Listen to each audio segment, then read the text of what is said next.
Our topic today is grade 11 unit number 6, biological processes in human body. Organisms, they have been made up of cells. These organisms may be unicellular or multicellular organisms, and there are 5 organizational levels of organisms. What are they?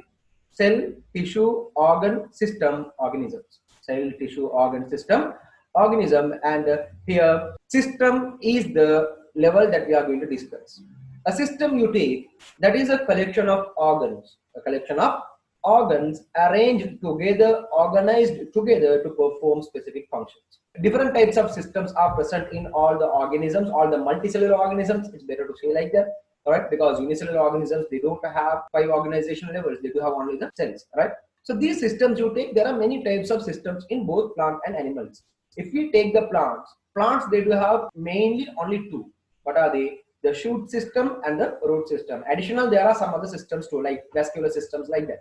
Same way, when we come for animal, especially human, many different biological processes take place in the systems of human body, and related to those biological processes, what are the systems is what we are going to discuss. What are the systems you do have? Just check it out whether you do have these systems, right? Digestive system, blood circulatory system, excretory system, reproductive system, skeletal system, respiratory system, lymphatic system, nervous system, immune system, muscular system. 10 systems, the major systems of our human body is what given here. So let me take the first topic, human digestive system here. We consume food. Many types of food we eat, okay? Different times, a number of times you are eating for a day. So whatever you are eating, is it just stored in your body? Is it a storage of food? No. It should be digested. So this digestion process is carried out by a system, and that is the human digestive system. Okay, the system in human body which is organized to perform the process of digestion is the human digestive system. So what is human digestive system? That is the system which is organized to perform the digestion of food. Human digestive system is a single tube that runs from mouth to anus, which comprises the digestive tract and glands associated with it. Okay, all right. Now, so this is a single tube, but in different ways it will be narrowing, it will be bending on, and from mouth to anus it will be running on as to form up comprising this digestive system. So you see here, this is the digestive system you do have. So what is given here in the left side is the human torso. It is a model of human digestive system, and this is what you can observe in school laboratories if you do have. Okay, and the other one, that is a structural diagram for this human digestive system. Very first, you identify the parts of that. Okay, you see here 2 types of labeling have been done here on the diagram. What are they? The major parts of human digestive system, and the other one, the glands associated with the human digestive system. What it means, all what is marked here, they are not only the major parts. There are major parts plus glands associated with digestive system. So what is a gland? Gland, it is a part of our body which can secrete, which can produce some chemicals like hormones, enzymes. They will be producing, and that will be helpful for our biological activities. Is it clear? They are the glands. So for each and every system, most of the systems we take, with connected to them, there are some glands to stimulate certain factions. Okay. Anyhow, you see there, starting from this mouth or buccal cavity, we say mouth, it will be connected with the esophagus, right? Esophagus. And between that, there are salivary glands. These salivary glands are closer to our mouth, the buccal cavity. There are 3 salivary glands. Esophagus, it runs down and it is connected with the stomach. Can you see that? It's connecting with the stomach here. You observe the pathway, okay? Mouth to esophagus and then stomach. And from the stomach, you take this stomach is a muscular structure. It is connected with the small intestine. This small intestine you take, there are 3 parts. You'll be learning that. Small intestine will be connected with the large intestine, and there will be appendix. Okay, and then rectum, anus, these are the parts. And you see, salivary gland, it is a gland here. Liver also a gland, gall bladder. And can you see that the word pancreas, right? Pancreas, it is also a gland. Right. So one more thing I want to say here. When you take this mouth, okay, mouth, the buccal cavity and the nasal cavity, nose, both will be connected to one common part which we name as the pharynx, but that is not named here. Pharynx is a common area for both these respiratory and digestive pathways. Now, what we inhale, the oxygen gas, will be taken towards trachea. There is another tubule goes down from these area pharynx downward, there will be another layer goes down, a tube goes down, that is named as trachea. That trachea could be seen only in respiratory system, and mouth is connected along these pharynx to esophagus. So you can understand now, from pharynx there are two tubes runs down.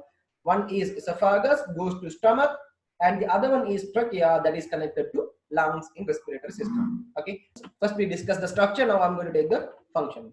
The process of digestion, you take, there are three stages. What are the three stages? Digestion of food, absorption of digested end products, removal of undigested materials. You can write it down. What are the three? First, the food should be digested, and whatever the parts are digested should be absorbed to our body. Which are not digested should be removed from the body because it cannot be stored. So these are the three stages of digestion. Let me take the digestion of food. Now, you know, different things you are eating, we said, right? You are consuming, right? You will be chewing, you will be swallowing, different ways you will be eating. So chew and swallow is our mode of nutrition. All right. So now, in this way, when we are consuming food, it will be digested initially by two ways. What are the two ways? One is a physical digestion, the other one is a chemical digestion.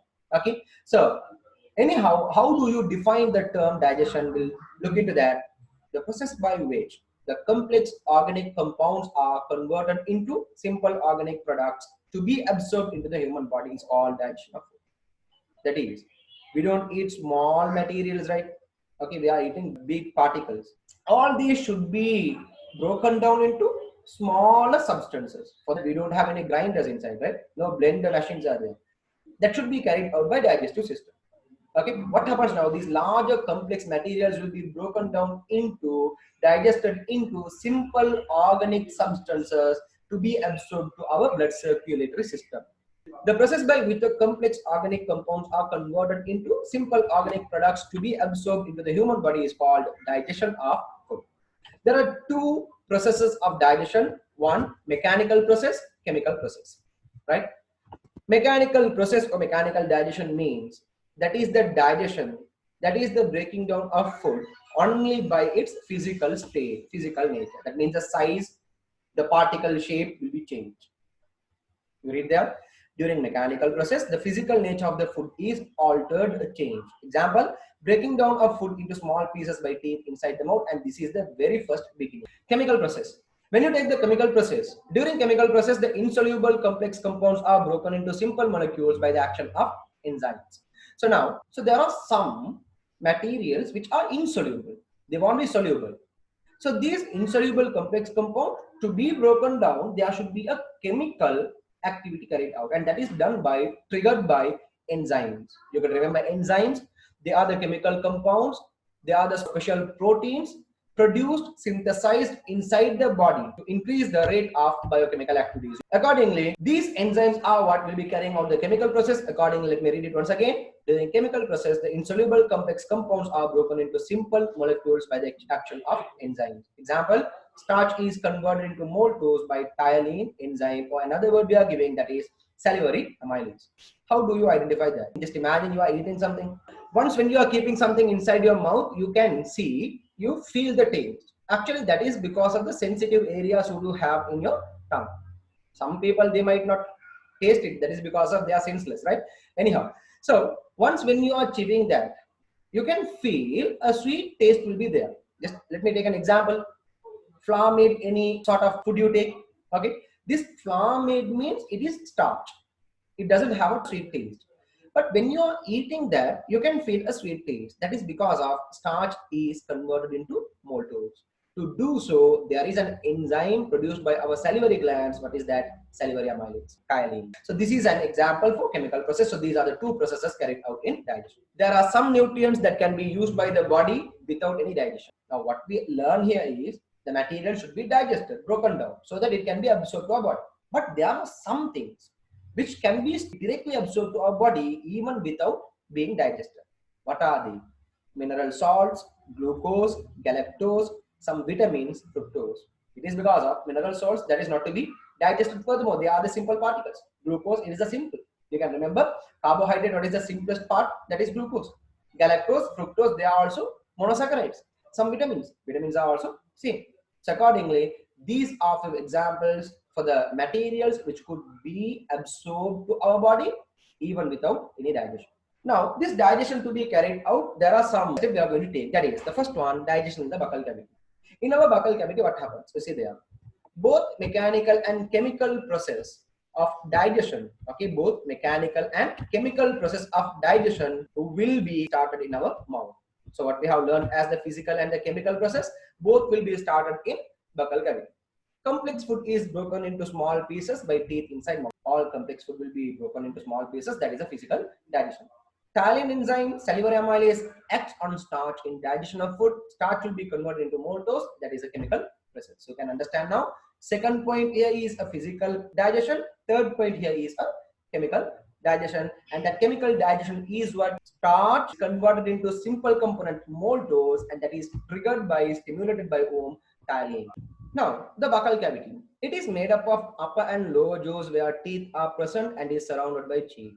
How many teeth you have? A matured adult person will be having 32. If you take the buccal cavity, upper and lower jaws, there are 4 types of teeth. What are they? Canines, incisors, premolar and molar. And we do have a tooth formula. What is the tooth formula? That gives you upper and lower. You see, upper jaw, lower jaw.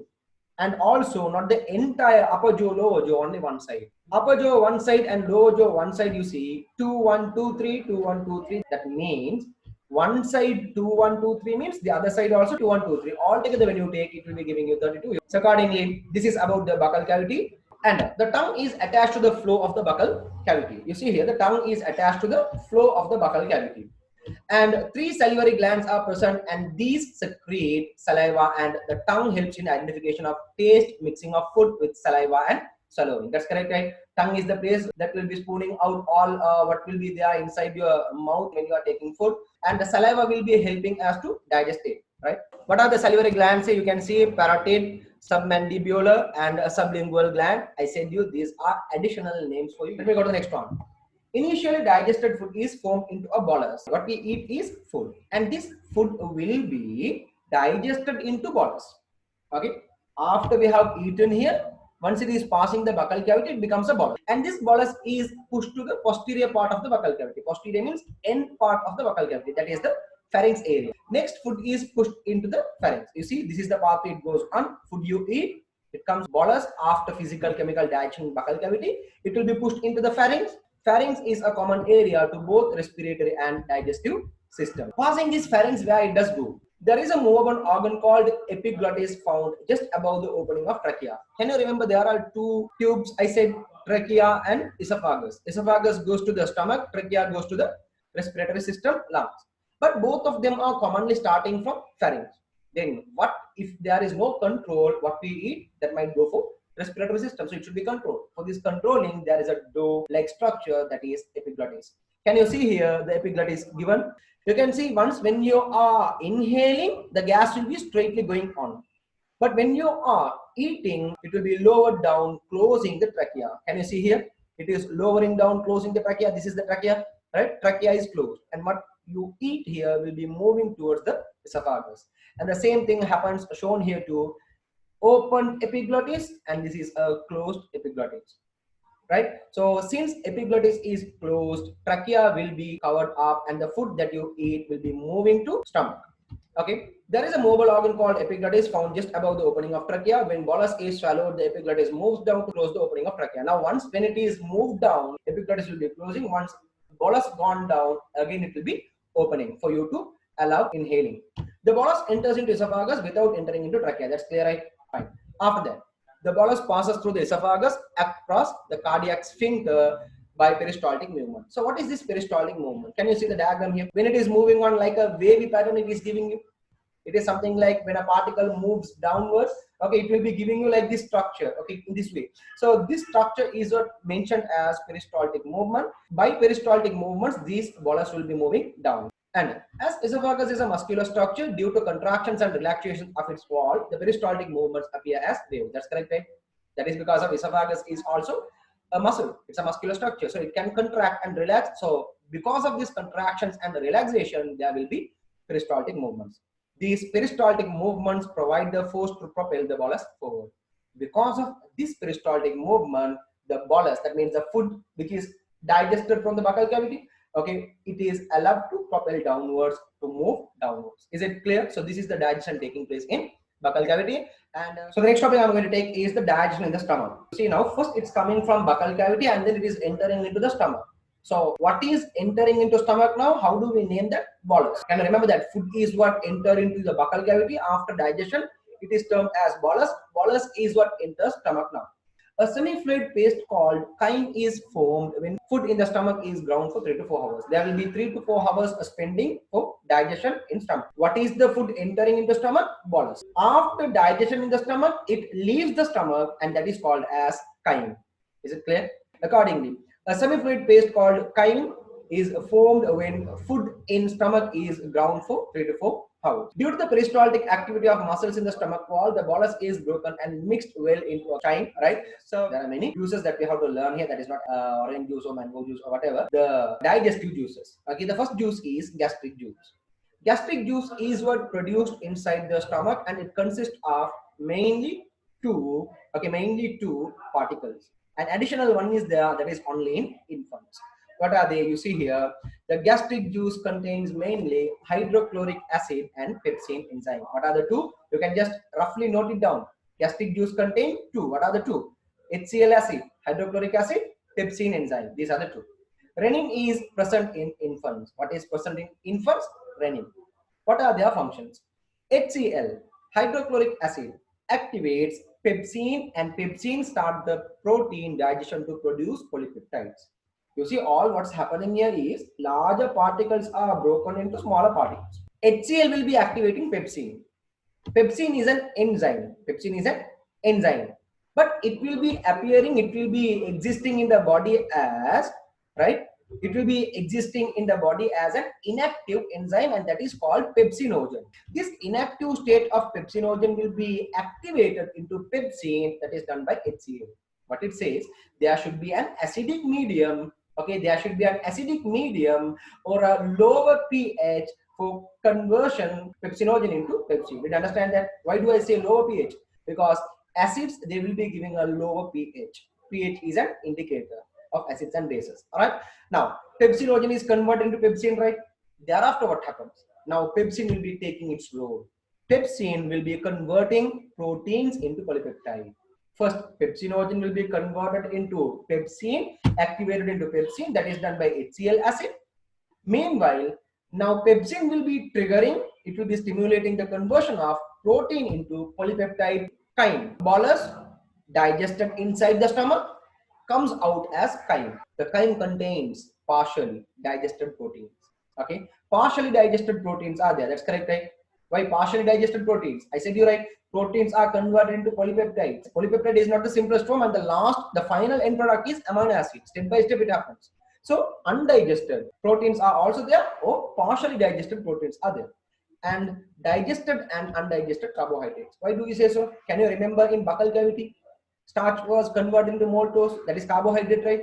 And not completely digestion takes place, right? There are some more carbohydrates to be digested. Accordingly, digested and undigested carbohydrates are there leaving stomach. But remember, in stomach, there is no digestion for carbohydrates. Is it clear? Only proteins will be digested in stomach.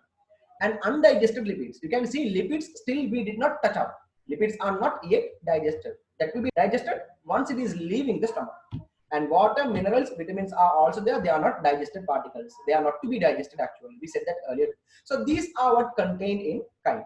Now, these are released into the proximal part of small intestine. Buccal cavity to esophagus, then to the stomach. Now from the stomach, you can see from the stomach, it is entering into small intestine. The small intestine consisting of 3 parts. There are 3 parts. I'll take that later. Can you see the stomach? Look at the diagram. Esophagus is the upper tube. Upper jaw esophagus connects to the stomach. Just imagine if there is no control here, whatever you eat will be straightly drawing down to stomach, it will be damaging. So it should be controlled. To control, there should be a valve like, there should be a door-like structure. What is that? We name it as cardiac sphincter. What sphincter? Cardiac sphincter. So cardiac sphincter is present between esophagus and stomach, that is the upper sphincter. And now from the stomach, the bolus digested should be released out as chyme, and this should be also controlled. Okay, in a controlling way, it should be released out. So there should be another wall, another door here. How do you name that? Pyloric sphincter. So there are two sphincters here, cardiac sphincter and pyloric sphincter, up and down. Is it clear? These are the sphincters controlling the entry and exiting of the particles in and out of the stomach. Okay, right, fine. Accordingly, these are released into the proximal part of small intestine, duodenum, part by part. Movement of chyme towards duodenum is controlled by the opening of the pyloric sphincter from time to time. How is this hunger filled? The stomach is a muscle. Muscles can contract and relax. Okay, if you are not consuming food, this contraction will be very much high. So because of this contraction, it's a movement, right? Due to that, there will be a pain given. This pain is what the sensation given for you. You are in hunger. Okay, what it gives you, you have to eat now. So when the stomach is empty for a long time period, the rate of contraction is also high, so it causes a pain. It gives a sense about hunger. Hunger is a signal that indicates the need of food. Is it clear about this? Right. So the next I'm coming for digestion in the small intestine. So it's clear for you now. Buccal cavity to stomach, stomach to small intestine. You see here, small intestine consists of three parts: duodenum, jejunum, and ileum. These are the three parts of small intestine. The places are given here. You can see the C-shaped structure of small intestine connected straightly with the stomach. You see here, there's a C shape behind it. This is duodenum. Duodenum is connected with the next part, jejunum. Jejunum is connected with ileum. Ileum is connected to large intestine. So the small intestine is about 7 meters in length. Do you believe that? Inside your diaphragm, inside your abdomen, you do have the small intestine which is 7 meters in length. But this 7 meter is not continuously as a straight line that is bending upon one over another. Okay, that is why that could be given inside. The proximal part of the small intestine is a C shape and it is known as duodenum. That's correct, right? Duodenum is the C shape. Right now, for this small intestine, there are two more parts connected, two more glands connected. What are they? Pancreas and gallbladder. Pancreas and gallbladder. Pancreas will be secreting pancreatic juice and gallbladder will be secreting out, okay, will be releasing out bile. Pancreatic juice by pancreas, bile by gallbladder. Now, what is this pancreatic juice contain? There are three enzymes. What are the three? Trypsin, amylase, lipase, and what are their functions? Pancreatic juice is secreted into the duodenum through a pancreatic duct. We said, right, undigested, partially digested proteins are there. These proteins will be further converted into polypeptides. The undigested proteins will be further converted into polypeptides, that is done by trypsin. Starch is converted. So still there are undigested carbohydrates, right? That undigested starch will be converted into maltose, that is done by amylase. You see the difference here? In the buccal cavity, named it as thiolin enzyme or salivary amylase, and here we name it as just amylase. Okay, and lipids, you see here, now we are touching up with lipids. The starting of lipids conversion is done inside small intestine. Okay, that is because of the addition of lipase from pancreatic juice. Lipase converts lipids into fatty acids and glycerol. Can you remember? Lipids are formed by fatty acids and glycerol. That means lipids are completely converted into, completely digested into fatty acids and glycerol. No more places needed for digestion of lipids are completely digested. Fine. So let me go to the next topic now. So I'm giving you the flow. What is the flow? We got it from buccal cavity, stomach, and we are speaking about now small intestine. Now I have discussed about the pancreatic juice. So what is the other juice? That is bile. Okay. Bile, I said you, that will be released by gallbladder. And one more small point, an important point you have to remember. What is that? Pancreatic juice will be produced, will be synthesized by pancreas. Bile, it is not produced by gallbladder, but it is produced by liver. From gallbladder, it will be released to the small intestine. So you see now, bile is produced in the liver and stored in the gallbladder and is carried through the bile duct and added to it. Now, pancreatic juice will be produced by pancreas and it will be carried to the small intestine. What is the carrying pathway? We name it as pancreatic duct. Same way, bile will be released to the small intestine, that is done by bile duct. Now, what is this bile contains? There are four parts: bile pigments, bile salts, bicarbonate ions, and water. You see, pancreatic juice will be added to the small intestine, bile also will be added to the small intestine, and both of them will be added to the small intestine, the first part of the small intestine. Can you remember the name? What is that? Duodenum. And both of them are connected at one single pore, one hole it will be connected on. Due to mixing of bile with food at duodenum, the lipids in food are broken down into small droplets by the process called emulsification. Now, what is the function of this bile?